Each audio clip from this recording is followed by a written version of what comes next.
राजस्थान में एक बार फिर गुर्जर आरक्षण आंदोलन ने रफ्तार पकड़ ली है। भरतपुर के पीलूपुरा में 8 जून को होने वाली महापंचायत को लेकर प्रशासन और सुरक्षा एजेंसियां सतर्क हो गई है। इस आंदोलन की अगुवाई कर रही गुर्जर आरक्षण संघर्ष समिति ने साफ शब्दों में चेतावनी दी है कि अगर सरकार ने तय समय सीमा में उनकी मांगे नहीं मानी तो आंदोलन को और उग्र रूप दिया जाएगा। गुर्जर आरक्षण संघर्ष समिति के कार्यकर्ता गांव-गांव जाकर पीले चावल बांटकर महापंचायत का निमंत्रण दे रहे हैं। ये परंपरा गुर्जर समाज में किसी बड़े सामाजिक आयोजन या आंदोलन में सामूहिक एकजुटता का प्रतीक मानी जाती है। इस बार समिति के अध्यक्ष विजय बैसला स्वयं ग्रामीण क्षेत्रों का दौरा कर रहे हैं और आंदोलन को जन आंदोलन बनाने की रणनीति पर काम कर रहे हैं। समिति के अध्यक्ष विजय बैसला ने सरकार को सख्त लहजे में कहा है कि अब कोई भी वार्ता बंद कमरे में नहीं होगी। सरकार यदि बात करना चाहती है तो खुले मंच पर आए, समाज के सामने करे। जो अधिकारी प्रशासन से वार्ता के लिए आए थे उन्हें मैं नहीं जानता और न ही उनकी कोई हैसियत है कि इस मुद्दे पर बात करने आए हैं। इस बयान से साफ है कि अब समिति पारदर्शिता बातचीत करने की मांग कर रही है और सरकार पर दबाव बनाने की कोशिश कर रही है कि आरक्षण से जुड़े मसलों पर समाज के समक्ष निर्णय हो। समिति ने सरकार को 8 जून तक का अल्टीमेटम दिया है।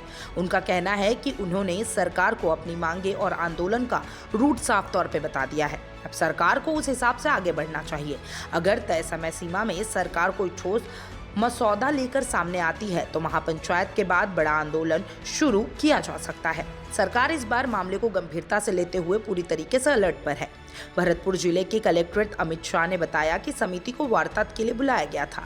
अधिकारियों ने उन्हें समझाने की कोशिश की, हालात नियंत्रण में रहे और आंदोलन की नौबत न आए। वहीं आईजी राहुल प्रकाश ने भी बयान दिया है। उन्होंने कहा कि गुर्जर समाज समझदार है और कोई गलत कदम नहीं उठाएगा। सरकार संवाद के लिए तैयार है, उनके द्वार खुले हुए हैं। प्रशासन की यह सक्रियता बताती है कि सरकार इस बार टकराव से बचना चाहती है और बातचीत से हल निकालने के प्रयास में है। गौरतलब है कि गुर्जर समाज लंबे समय से 5% आरक्षण की मांग कर रहा है। इस मांग को लेकर पहले भी राजस्थान में कई बार बड़े आंदोलन हो चुके हैं, जिनमें रेल और सड़क मार्ग बाधित हुए और जान माल की भी हानि हुई है। खासकर पीलूपुरा आंदोलन, जिसमें कई लोगों की जान गई थी, आज भी समाज के लिए एक भावनात्मक मुद्दा बना हुआ है। अब सबकी निगाहें 8 जून को पीलूपुरा में होने वाली महापंचायत पर टिकी है। ये पंचायत केवल एक जनसभा नहीं बल्कि भविष्य की रणनीति तय करने का भी मंच बनेगी। यदि सरकार समय रहते समाधान नहीं निकालती है तो ये आंदोलन आने वाले दिनों में राज्य सरकार के लिए एक बड़ी चुनौती बन सकता है।